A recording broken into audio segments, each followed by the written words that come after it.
Menunya mantap ini, betul-betul mantap.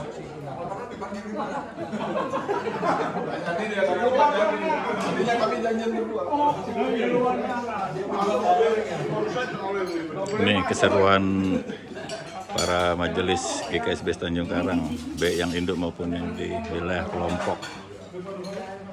Oke, kita makan dulu ya. Tapi rasa neraka itu adalah penuh dengan pergumulan, penuh dengan minangan air mata, penuh dengan amarah, penuh dengan konflik. Kalau begitu, rasa pernikahan para majelis ini rasa apa? Gimana Pak rasanya Pak? Ada surganya, ada nerakanya. Oke. Banyak surganya, banyak nerakanya. Iya Bapak-Bapak, ini perlu kita seringkan. Kalau rumah tangga kita sendiri banyak nerakanya, bagaimana rumah tangga jemaah ini? Bukankah kita dituntut sebuah keteladanan dari kita, termasuk pernikahan kita? Kalau saya telepon jemaah yang berulang tahun pernikahan, dulu saya sebagai kepala di Palembang ulang tahun, jemaah yang ulang tahun saya call, saya telepon. Sebelum pandemi itu saya sudah biasa menggunakan doa lewat telepon, gitu ya. Sebelum COVID, saya doain yang ulang tahun, saya doain juga yang jemaah yang berulang tahun pernikahan. Selalu saya tanya, mari silakan, ya. Ulang tahun pernikahan berapa? Saya tanya. Oh, ke-18. Saya tanya berikut, ini 18 tahun udah terasa lama atau baru? Nah,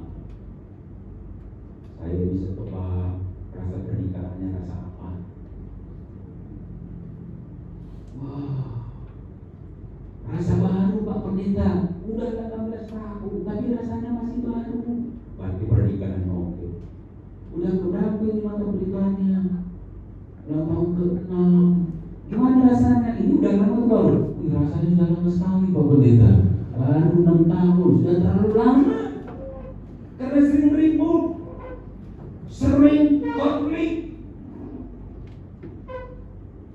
Rumah tangga yang sering konflik, perhatikan wajah istri. Nah, kalau ada istri ikut hari ini lihat wajahnya. Ya. Kalau nggak ikut nanti lihat, besok lihat, kabarin saya, nomor kontak saya ada sama Iwan. Kalau wajah istri kita lebih tua dari umurnya, engkau sering marah istri. Boros wajahnya. Tapi kalau wajahnya lebih muda dari umurnya, berarti kau sering sayang dia, kau baik sama dia. Nah, ingat, pulang nanti ke rumah lihat wajah istri kita, berapa umurnya, lihat wajahnya. Aduh, benar juga kata Bapak Pendeta, lebih muda. Amin. Oke, ya. Ya.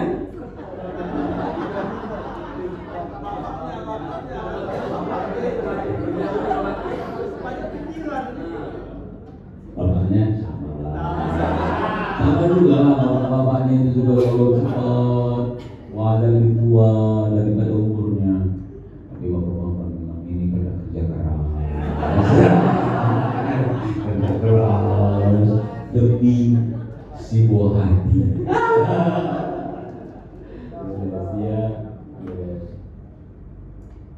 Tuhan tahu pelayanan kita, Tuhan tahu keadaan gereja kita, Tuhan tahu pekerjaan kita. Allah Maha tahu bagaimana pekerjaan kita, bergumul pekerjaan kita. Tuhan tahu masalah kita, Dia tahu. Tuhan tahu penyakit kita. Itu Maha Adil. Omnipresent. Ayat 7 sampai ayat 10. Coba kita lihat ayat ini. Ayat 7 sampai ayat 10. Lihat Alkitab kita, saya bacakan. Kemana aku dapat pergi menjauhi rohmu? Kemana aku dapat lari dari hadapanmu? Ayat 8. Jika aku mendaki ke langit, engkau di sana. Jika aku menaruh tempat tidurmu di dunia orang mati, di situ pun engkau. Jika aku terbang dengan sayap fajar dan membuat kediaman di ujung laut, juga di sana tanganmu akan menuntun aku dan tangan kananmu memegang aku. Oh, Mas berkata, Engkau Allah yang maha hadir. Kemana aku pergi Engkau ada. Kemana di segala tempat, di segala keadaan, di segala situasi, di ruang dan tempat Allah aja hadir. Maka Dia juga ada di tengah-tengah kita. Amin. Tuhan juga ada di diri kita. Allah itu adalah Allah maha hadir. Tahu Allah ada bersama dengan kita. Jangan pernah lagi di antara majelis gereja hidup kesepian, menangis sendiri, menghadapi masalah. Aku gak ada siapa-siapa. Kadang kita ketakutan.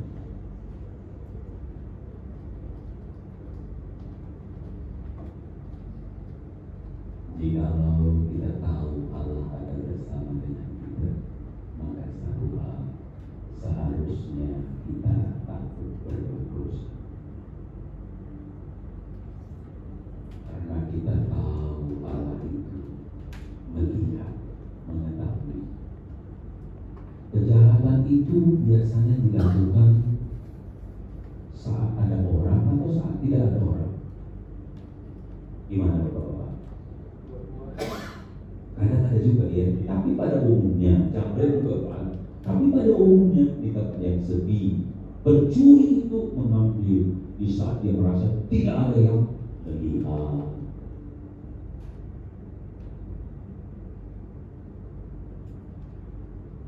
Dan kita juga seperti itu.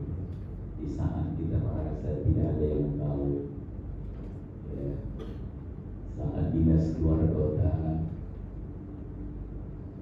saat pergi keluar kota, jauh dari jemaat, jauh dari teman majelis, jauh dari keluarga, kita merasa orang asing di kota itu. Memang tidak ada yang kenal saya di sini. Kita bisa tergoda berbuat dosa, tapi ingat Allah maha hadir. Allah maha hadir. Allah tahu Allah lihat.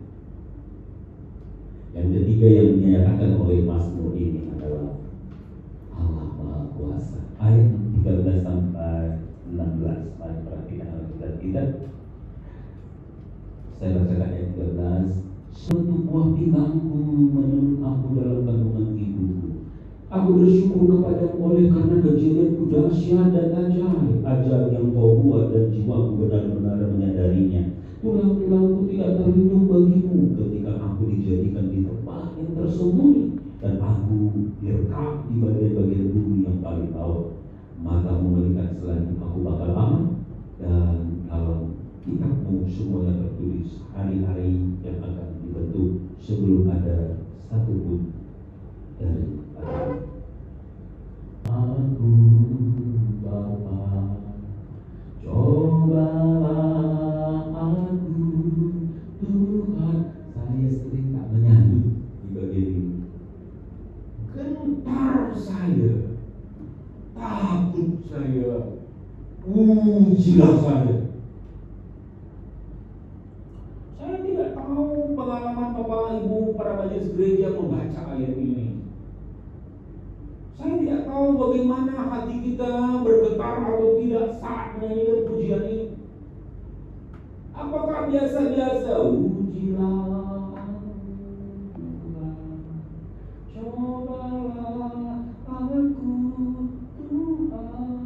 Oh,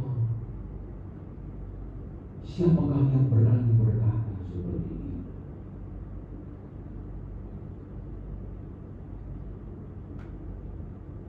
Tapi sekali lagi ketika saya pelajari teks ini, coba Bapak baca beberapa siran tentang ayat ini. Ayat ini bukan karena Daud merasa hidupnya sudah sempurna sehingga dia berkata, ujilah aku Tuhan, cobalah aku. karena dia menyadari tidak ada lagi pelanggaran di dalam kehidupannya, atau tidak ada lagi kesalahan di dalam kehidupannya. Tetapi ini adalah bentuk kerendahan hati seorang Daud. Ia seorang raja. Raja memiliki kekuasaan yang begitu hebat. Dia mempersatukan kedua. Pada masa Daud itu 12 suku Israel itu bisa dipersatukan. Kerajaan-kerajaan itu dipimpinnya dengan baik. Tapi saya lihat jabatan sebagai seorang raja tidak membuat dia sombong tinggi hati, tapi juga punya kerinduan. Apakah kita juga mampu buka hati di hadapan Tuhan? Tuhan, sudah sekian lama aku menerima istri.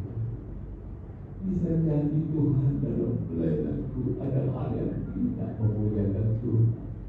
Bisa jadi Tuhan, aku bukan melayani Tuhan, tetapi aku sedang melayani diriku. Karena di saat aku tidak suka, aku menolak pelayanan. Di saat aku senang, di saat aku suka, aku menerima pelayanan. Sesungguhnya aku memilih-milih. Itu berarti aku sedang melayani diriku, bukan melayani Tuhan. Daud membuka hati di hadapan Tuhan, mau dikoreksi oleh Allah. Karena Daud rindu memiliki hati yang terus diperbarui setiap hari.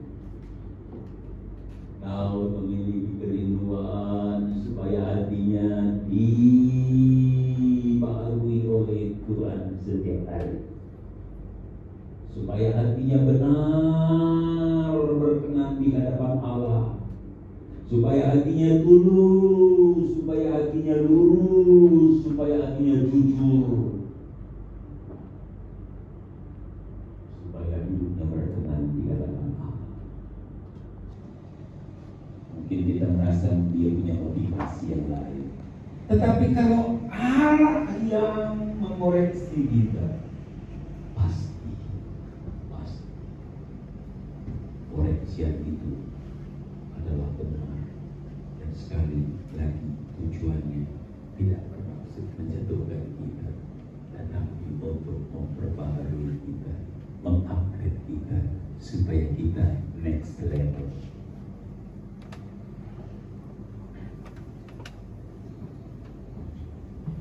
Bagaimana kita diingatkan oleh Allah, bagaimana Allah menyelidiki hati kita. Tuhan akan selidiki hati kita, baharui hati kita, luruskan motivasi kita. Kalau kita terus baca firman Tuhan, ini adalah alat yang dipakai oleh Tuhan. Karena dalam 2 Timotius 3:16, coba kita baca Bapak Ibu 1-2 ya. Segala tulisan yang di dalam Allah memang bermanfaat untuk mengajar, untuk menyatakan kesalahan, untuk memperbaiki kelakuan, dan untuk mendidik dalam kebenaran. Kalau kita mau dikoreksi, kembalilah baca firman. Firman inilah yang akan terus bahagia hati kita. Jangan tinggalkan firman, bacalah firman, baca. Oh, mungkin pelayanan kita berjalan sebagai pelayan, kita berjalan di jalan yang salah. Firman ini akan mengingatkan kita untuk kita kembali pada jalan yang benar. Firman ini akan didik kita melayani dengan benar, melakukan tugas dengan benar. Hal yang kedua yang dipakai oleh Tuhan adalah Roh Kudus yang mengingatkan kita melalui hati nurani kita. Roh Kudus sahabat kita di hati nurani kita. Itu yang saya pahami. Ilmu saya Bapak Ibu tidak seperti yang lain-lain. Aku mendengar suara Roh Kudus. Iya, kalau saya nggak begitu Bapak Ibu ya. Itu saking dekatnya dengan Tuhan kan. Wah, dia dengar Tuhan berbicara kepadanya. Tuhan berbicara kepada saya. Bahkan ada hamba Tuhan pagi-pagi ngopi dengan Yesus dan ke surga. Kan begitu saking dekatnya. turun lagi, naik lagi. Tuhan Yesus begitu naik gak turun-turun. Kalau udah turun kiamat kali dunia. Tapi dalam Tuhan sampai dekatnya dengan Allah, naik ke surga, ya sarapan dengan Yesus. Ya kalau saya enggak seperti itu, enggak serohani itu. Saya kayak masih di dunia ini lah, masih rendah lah ilmu saya, iman saya. Tidak seperti sebentar saya mendengar suara Tuhan. Saya mendengar suara Tuhan. Nggak tahu kalau Bapak Ibu majelisnya enggak ya sering dengar kayak gitu ya. Ya kalau saya enggak, dan di gereja kami pun enggak pula diajarkannya seperti itu Bapak Ibu saudara. Mengakhiri refleksi ini, saya mengutip satu perkataan M. Gawat yang berkata seperti ini, Bapak Ibu. Kalimat ini waktu saya baca, wah ini sangat menempel saya. M. Gawat berkata begini, hal yang paling menakutkan bagi seorang pelayan, boleh kita ganti kata pelayan menjadi majelis, adalah mereka sering masuk ke tempat suci, tapi tidak membuat hidup mereka semakin suci. Semakin sering mereka masuk ke tempat suci, kesucian mereka semakin hilang. Wah ini mengerikan bagi para pelayan. Jangan-jangan sudah terlalu biasa kita melayani, sehingga kita tidak gentar lagi berdiri di atas mimbar itu, sehingga kita tidak lagi bertekun di dalam doa, sehingga kita tidak lagi bergumul mengevaluasi hati kita. Apakah ada dosa yang akan kita bawa juga naik ke atas mimbar itu? Kita tidak lagi peka, kita tidak selesaikan terlebih dahulu masalah kita dengan pasangan kita. Oh, kita dengan berani saja maju dalam pelayanan. Maka yang ini berkata, hal yang paling menakutkan bagi seorang pelayan ketika mereka sering masuk ke tempat yang suci, bukan membuat kesucian mereka semakin bertambah, tetapi justru kesucian mereka semakin hilang. Setiap kali kita bertugas, kita bergumul di hadapan Tuhan, kita evaluasi diri kita sama seperti dalam Tuhan selidiki hatiku. Apakah aku sungguh-sungguh memiliki motivasi yang benar? Apakah ada hal yang Tuhan mau ingatkan yang harus kulepaskan? Kita bisa bertahun-tahun pelayanan, kita bisa bertahun-tahun naik ke atas mimbar, tapi bisa juga bertahun-tahun kita biarkan kemarahan terus terpendam dalam hati kita. Masih ada orang yang sampai hari ini kita tidak cakapan dengan mereka. Masih ada konflik yang belum kita berdamai dengan orang, tapi kita terus masuk dalam pelayanan tanpa kita pernah selesaikan. Jika begitu kehidupan kita para majelis gereja, kehidupan kita tidak akan punya dampak. Maka belakangan ini kehidupan pelayan saya semakin merasa damai. Saya beberapa kali mengikuti jurnal bersama Yesus. Saya mengikuti sebuah jurnal ini di Korea. Gereja ini jemaatnya 12.000. Saya ikut belajar. Itu mengajar kita bagaimana memandang Yesus. Bahwa apapun yang kita lakukan harus kita lakukan seperti Yesus melakukan. Apapun yang kita alami, sebelum kita mengambil keputusan, sebelum kita melakukan sesuatu, disuruh kita begini. Tanyakan, jikalau Yesus di posisi saya, apa yang akan dia lakukan? Saat ada orang yang menyerang kita, saat ada orang yang menyakiti kita, bagaimana kita meresponnya, Bapak Ibu para majelis gereja? Dalam pelajaran jurnal bersama Yesus ini kita diajak, tanya dulu, kalau Yesus di posisi saya, dia diperlakukan seperti saya, apakah yang Yesus lakukan? Apakah Yesus membalas? Apakah Yesus akan marah? Apakah Yesus serang orang itu? Atau Yesus ampuni orang itu? Kalau Yesus sudah mengampuni orang yang berbuat seperti itu, maka kita sebagai majelis gereja, kita juga harus mencontoh Yesus. Sejak belajar ini, orang hormati saya, nggak hormati saya, tidak masalah bagi saya. Saya harus tetap belajar memandang kepada Yesus. Maka Bapak Ibu dan majelis gereja, di majelis gereja saya, setiap pelantikan saya bagikan salib satu-satu. Salib tadi saya sudah rencana bawa, itu ada salib, ada magnetnya yang bisa berdiri.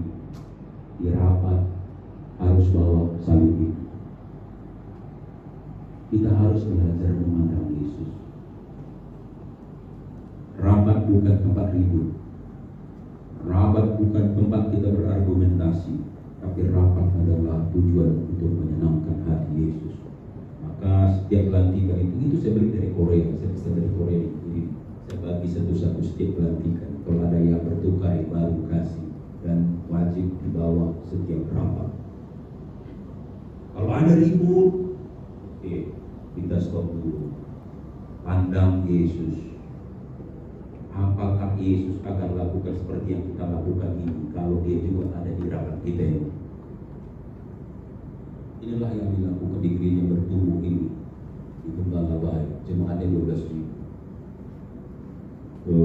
Gerejanya 6 lantai ke bawah tanah, 7 lantai ke atas. Ini gereja yang sangat bertumbuh. Saya sangat terinspirasi dengan gembalanya. Saya itulah yang mau saya kerjakan dimanapun saya melayani.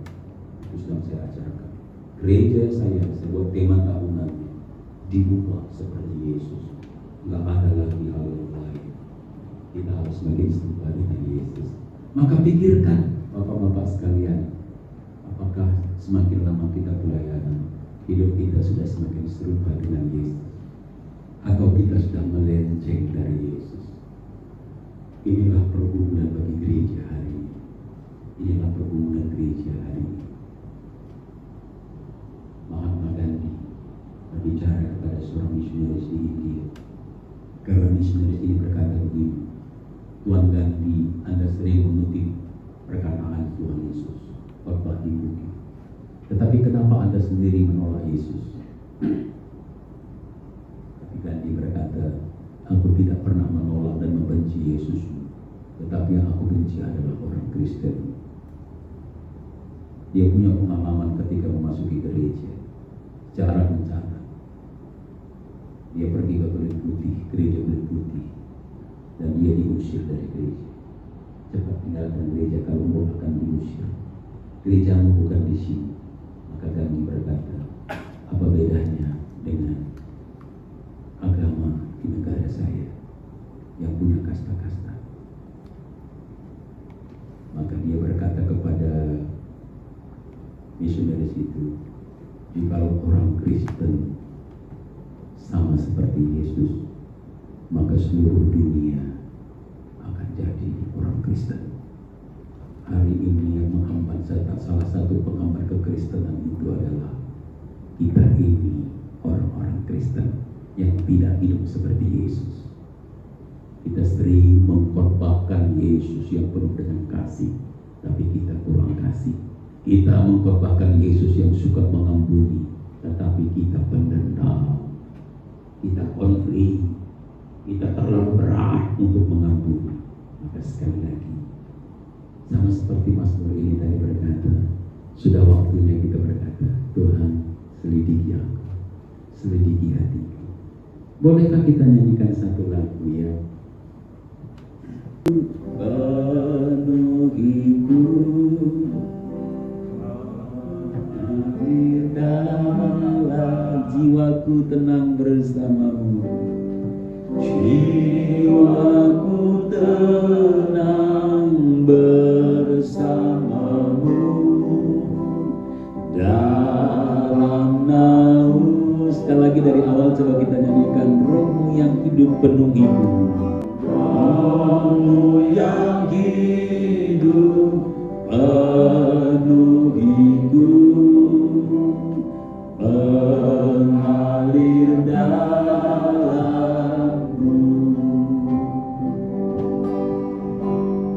Jiwaku tenang bersamamu dalam naungan. Mari kita katakan, buka hati untuk jamaanmu, untuk jamaanmu, berserah penuh di hadiratmu. Kau ambil alih seluruh hidupku, di altarmu menyembahmu. Ku buka hati, mari kita bangkit berdiri, coba kita nyanyikan pujian ini dalam sikap berdoa. Rapemu di hadiratmu, kau ambil alih seluruh hidupku, di altarmu menyembahmu. Coba kita berdiam diri sejenak di hadapan Tuhan. Mari kita berefleksi sejenak tentang perjalanan kehidupan kita,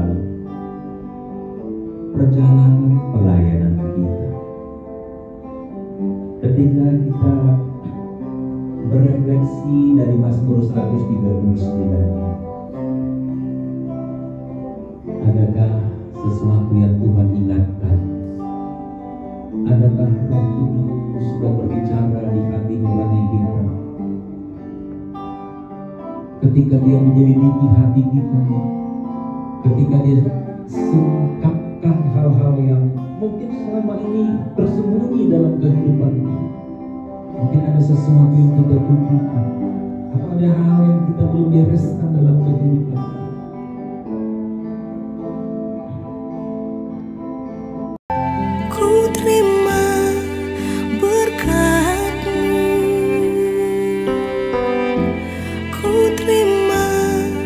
Janjimu, ku terima.